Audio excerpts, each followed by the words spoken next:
1/64 ounce jig head, like your marabou, your hair jigs. Very traditional bait you'll see is like the deep diving baby crankbait. I mean, look at, there we go, that's one.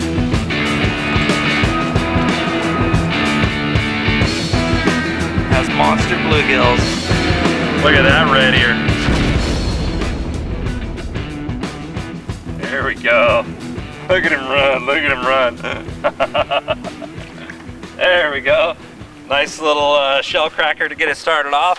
What's up guys, Nick the Informative Fisherman here, and today, instead of going out, I've been working on my new house, so we're gonna fish at my lake. I'm not gonna tell you which lake it is, but I live on a little private community lake that has some great panfish. This is just a small one, but today I wanna be teaching you guys how to fish lures for panfish.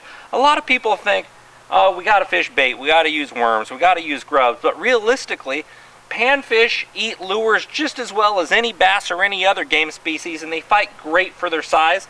I'm using ultralight gear, 2 and 4 pound line. I'm going to show you how to fish mini crankbaits, little grubs, little jigs, and hopefully get you guys more educated on what to do, how to do it, and how to have an absolute blast doing it. Get kids involved, come out here as an adult. I love doing it myself. I lost a fish in this lake yesterday or the day before that had to be about 3 pounds. I'm not joking. It was a red ear, about 3 pounds, probably 17, 18 inches. I was in absolute shock, so hopefully we can put some big fish on film for you guys today and better educate you here, so stay with us. Oh, that was a better bass. Nope, bluegill. So one thing here, you'll see this is a tiny, tiny grub. This is actually a 1-inch grub right here. This is a curly tail grub. They're hard to find in 1 inch, but I love the 1 inch for bluegills, for shell crackers. For crappie, sometimes I'll go up to that 2-inch. Yellow perch, 2 inches also a good choice. I'm using a little tiny 1/64 ounce jig head. Very, very hard to cast this on anything over 4 pound line in a moderate to moderate slow rod. And what I'm doing is I'm leaving a couple feet of line out. I'm preferring to cast with it longer like this. The reason for that is it's so light, I have very little build in the rod when I cast it out. By leaving a little extra line, it helps the rod load up and I can get some distance out there. My distance is maximal 30, 40 feet. You're not gonna get much on this, but that 1/64 ounce jig head is really light to where I can creep this grub really slow over the top of the grass.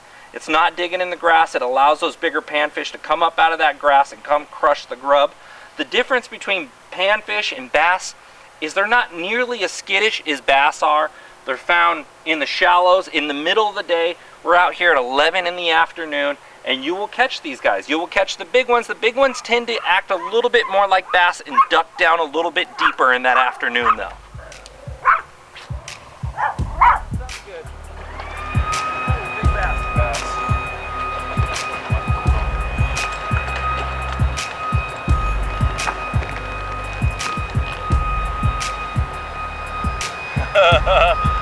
I knew I hooked something good.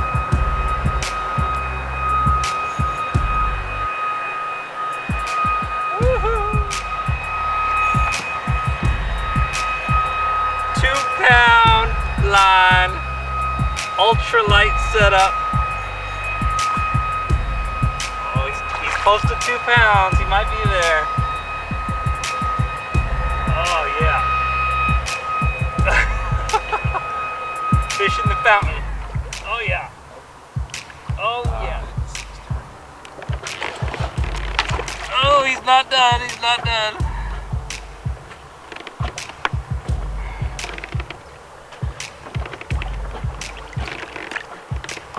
Yeah. The backhand. Backhand him. Right there. On that little setup. How much fun is that? There you go, pal. Hang with us, guys. We'll be right back. Did you know that P-Line makes specialized lines for all your fishing needs? From the super strong abrasive resistant CXX for the low stretch super stealthy CX Premium, or maybe you're looking for invisibility or super bite detection with P-Line's 100% fluorocarbon. No matter what your needs, P-Line's got it covered. To find out more, visit P-Line.com.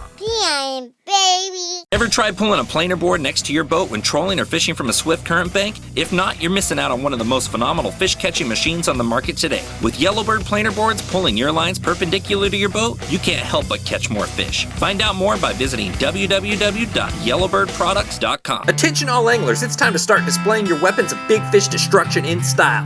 With the coolest rod racks to ever to hit the market, the 916 Rod Rack. Don't be caught slipping stacking your expensive gear in the corner. Treat those babies with the love that they deserve. From upright racks to ceiling mounts to wall mounts, they got you covered. So don't go wrong, guys. Get yourself a 916 Rod Rack. I'm taking these, bro. Attention Northern California anglers, have you been to Boat Country in Escalon? With one of the largest selections of welded aluminum fishing boats from Weldcraft, Lowe, and Hughescraft, chances are they've got the right fishing boat for you. And did I mention they have a full service center to take care of all your boating repair and maintenance needs? If you're a boat owner or just looking to become one, you owe it to yourself to check these guys out. Visit BoatCountryUSA.com or stop on by. I'll see you there. So on that same 1/64 ounce jig head right here, I have a little tiny trout magnet, and all that is a little tiny split tail plastic. You can see right here the tail just splits, just gives it a little bit of extra action. That's all that is. Little tiny 1-inch deal right there. Now this is for like jigging, so all I want to do is cast that out there. I want to let it fall. I want to hop it up off the bottom slowly. I kind of want to give it a pull off the bottom and let it fall again. You don't want to jerk it real fast. This is a subtle finesse technique. Subtle finesse, really tiny, really small. It doesn't look like something that's going to run fast or jump off the bottom lightning quick. So a nice smooth, subtle lift fall can get you a lot of bites on this. You want to do the subtle way more than you want to do the aggressive. So make sure it gets down deep in the middle of the day where those big panfish should be hiding. Slowly lift it, let it fall, and you'll get them. You're also going to see that variation where I have another hook up here. I tie that with a Palomar knot. When you tie a Palomar knot on a small hook, it leaves a lot of extra line. That extra line is called the tag end, where you can tie on another jig. And I have that empty hook, so I'll put on another plastic here and then there, and I'll call it double jigging. And it's the exact same retrieval method, but you have twice the amount of baits in the water. Oh, please stay on. Please stay on. Oh my gosh. Oh my gosh. Come closer.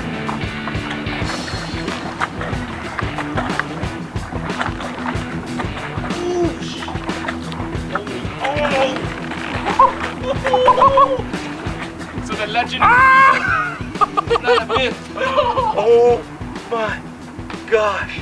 I've never seen It's that. a bluegill. That's not a shell cracker, it's a bluegill. What? Oh my I've never Lord. seen one that big, man. Oh my goodness. Look at that. Look at that. What a beauty. Oh my gosh. It's the truth. My new lake. Ugh, if I could pry his mouth open, I'll whip him for you. My new lake has monster bluegills and monster red ears. That's a 1.5 pounds probably. Look at that beauty. Wow.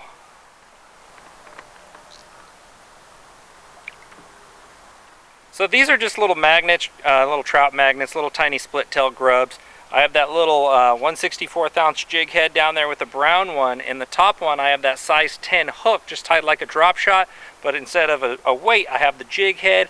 Up here I have that little watermelon red flake grub up there. So it's pretty effective. This one hits the bottom a little heavier, and then this one kind of just hovers its way down to where if they want a fast reaction they might hit the jig. If they want something more subtle, they might hit this jig that's falling down behind it once it reaches the bottom. So gives them a couple of really cool options. One on that little magnet, that little grub style bait. Come here, come here. Oh, there we go. There's a nice red ear on that little jig right there. Nice guy right here. Good one. Now where he was at, the bottom out here is relatively flat, but we got these weed lines right here that come up, and as soon as they meet the bank, they're like a sheer wall, like a 3 to 4 foot drop of weed lines, and I'm targeting right on the edge. I'm casting my jig up, letting it fall right there, and he was sitting right at the bottom. Nice one. Let's let him go. So here's that double jig rig that I was talking about. A fish just bit this one, but I'm going to tell you something right now. Never cast out your plastic with a big kink in it. You want to make sure when you're fishing for panfish, these small, subtle presentations like this, you want them as straight as possible and clean looking. This big arc to this bait, it's no good. You always want it to be sitting on your hook shank, real natural, real straight to where the tail can kick around nice and smooth. It's a tiny bait. They expect a tiny action, and when your bait's fouled up on the hook, it can affect it so negatively your bite ratio can drop down by 75%. Now, when I was talking about that hook, just up the line from it here, you can see this hook right here, and the hook's pointed upright. When I hold the tight line like that, when you do the Palomar knot, sometimes your hook will be turned over the opposite way. Before you tie on your bottom jig, run that line back through the eye of the hook, and that'll turn that hook upright for you at that point. So on that 1/64 ounce jig head, the common baits I throw are that style right there, or that little tiny grub. Oftentimes I'll throw in like a little tiny minnow style bait, little split tail, little fluke style bait. If there's a lot of minnows in the area, or a pond smelt, to better imitate what they're feeding on. That's a 2-incher right there, that's a 1-inch, that's a 1-inch. Oftentimes when I'm fishing that little tiny jig head, I'm fishing the 1-inch. If I go up to like a 3/16 or something a little bit bigger at that point, I'm oftentimes jumping these into the 2-inch variation. But on that 1/64 ounce head or the 1/32, I like those 1-inch baits a lot. Hang with us, guys. We'll be right back. Oh, you heard they got weapons of big fish destruction? Well, you heard right. BWA Fishing Performance is the newest company hitting the U.S. market by storm. With some of the sickest swim baits around and non-cookie cutter style lures that you could ever get your hands on. It's time to show these fish something new. Visit BWA.com. Are you into diving, surfing, or fishing? And have you checked out the Salt Life YouTube channel yet? From awesome surfing insight to scuba diving locations and in and offshore fishing, bundled up with all sorts of crazy cool footage, the Salt Life has you ocean lovers covered. So go check out their YouTube channel and tell them if sent you. Been thinking about trying out kayak fishing or already into it and just want some sick upgrades for your rig? It's time to check out the Headwaters Kayak Shop. Come pick the brains of their knowledgeable staff and make sure to ask about their awesome demo program to find the right kayak for you. Or stop in and rent one with Lodi Lake right down the street. The Headwaters Kayak Shop fits all your yakking needs. Tell them if sent you. Have you been to rustylures.com? Did you know they offer free shipping on anything over $29.99? And with all the latest and greatest in bass fishing gear, from punching tackle, umbrella rigs, swim baits, and you name it, there's really no reason for you not to be getting the best deal online today. So go to www.rustylures.com. Did you ever wish for an RC boat when you were a kid? And do you have a passion for fishing? Well, guess what? It's time to do them both at the same time. With RCFishingWorld.com's RC Fishing Pole, it's time to be a kid again. So visit www.rcfishingworld.com today.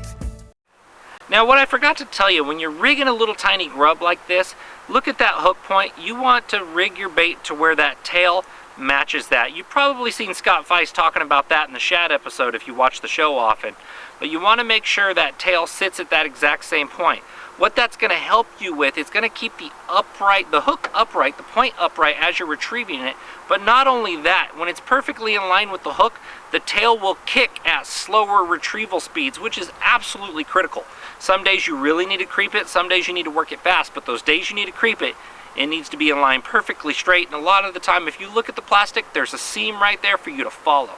If you're getting short strikes a lot, you feel fish tugging at the tails, put a little crazy glue on the shaft of that hook, just a little tiny dot, slide your bait up and down, then put it on that hook and give it about 3 minutes to dry, and you'll use about half as many baits that day because they won't be able to pull it off quite as easy.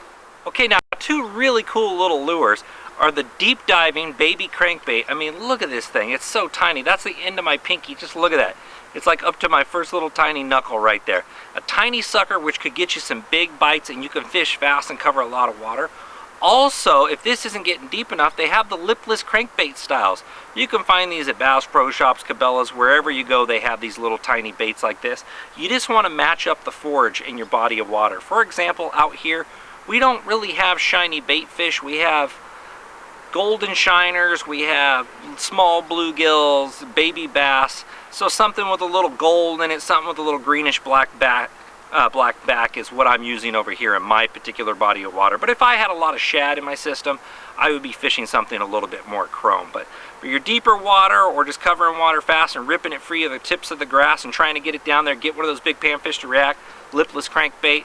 For in and around little rocks, if you have a lot of shell crackers or crappie that are holding the rocks, this little deep diver can get down there and deflect and get them to react like that too. You can get these guys in all red that look like a little tiny crawfish. You can even get the shallow runners that wake on the surface that look like a cricket, which is a ton of fun, and they'll come up and crush those on top water. But two very awesome baits. Want to cast it right out there along that weed line, right at the bottom edge. There we go. That's one. Look at that red here on the crankbait. Freaking awesome. Woo-hoo-hoo! Let's get him off. So another common style of small panfish lures are like road runners, which are like your marabou, your hair jigs with little spinners on the bottom. These are really common in the crappie fishing world. Another thing you have is you have these spinners right here which have a little snap where you can attach different jigs and different lures. I use a lot of these guys when I get a little bit more chop on the water, or it's a little bit more overcast out, like right now we had some cloud cover move in, and a lot of the time that spinner is going to put off a little extra knock in the water, a little extra flash to get their attention. If the water's real dirty, I'm going to do this like chartreuse and this orange red hair, the orange head here, to make sure they can see it. A lot of the time I'll use white. White always stands out like a sore thumb in the water. Panfish are pretty aggressive. If you got big aggressive panfish in the area, white's a guarantee that they can see. Pure muddy water, you fish white, they will find it. As you can also see here too, I put that little bullet jig head right there with that little spinner. You can pretty much attach anything you want to these. This is a little Colorado blade. The round one's a Colorado. That puts off a little bit more knock in the water. With that nickel color blade like that, that's your clear days. If it's overcast, you might want to go with a gold. If there's a lot of minnows in your lake, you might want to go with a willow leaf instead of a Colorado blade. But you can do this also in a pure gold, and it looks like a baby bluegill. You can get these painted too to look like the fish that are in your area. Now, some other very traditional baits you'll see is like little tiny plastic tubes like this.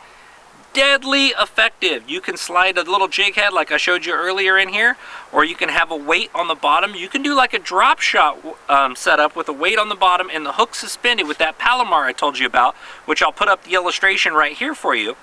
And you can hook this hook, you can hook this tube right onto this hook. You can slide it, you can thread it up that hook, and that'll have a lot of action if you just slowly bounce your rod tip. And the same thing with like this baby shad fry style bait that you're looking at here. There's a whole lot of variations for little plastics, and a lot of the days they only want to eat one particular type that you need to try. Another thing, I mentioned hair jigs like on those road runners. Here's a Phat Fly. This has no spinner on it. It's a lot more subtle. This is in a baby bass pattern, little white, green, a little bit of black, and they have weighted jig heads. If I need to get down deeper, I'm going to fish these guys. I can hop them up off the bottom. In grass they hang up a lot, but around gravel or slow tapering bottoms or rock ledges, these are absolutely fantastic. Now, I'm sure every single one of you guys has a little tiny spoon in your tackle box that's no longer probably than an inch and a half long. Did you know vertically jigging these things, dropping them straight to the bottom, take one reel of the handle to where it lips up off the bottom like that, and just hopping it, following that tight line down, hopping it, following it down, is deadly effective for panfish, crappie, yellow perch, shell crackers, you name it, bluegills, big bluegills, bass, everything will hit that. I've even caught catfish doing that with these things. Deadly effective. Give it a shot. Hop it up, reel it down. If you see them on your fish finder suspended halfway, pull off, 6 feet of line if you see them 6 feet under the boat, and jig it right there in place. It stays in the strike zone the whole time. It's very hard for them to resist something that looks like a flashy wounded bait fish that's popping up and down in their face the whole time. Even if they're inactive, you can still get them to cause that reaction strike from it dangling and hopping around in their face like that. Now, when selecting a jig head according to conditions, when it's clear skies and the water's pretty darn clean, I like to use a nickel finish like that. If I get some heavy cloud cover like we're getting right now, I like to switch to a gold. It makes a very small percentage change into your favor for getting bites, but for some reason gold works substantially well in overcast and nickel works good in those clear skies.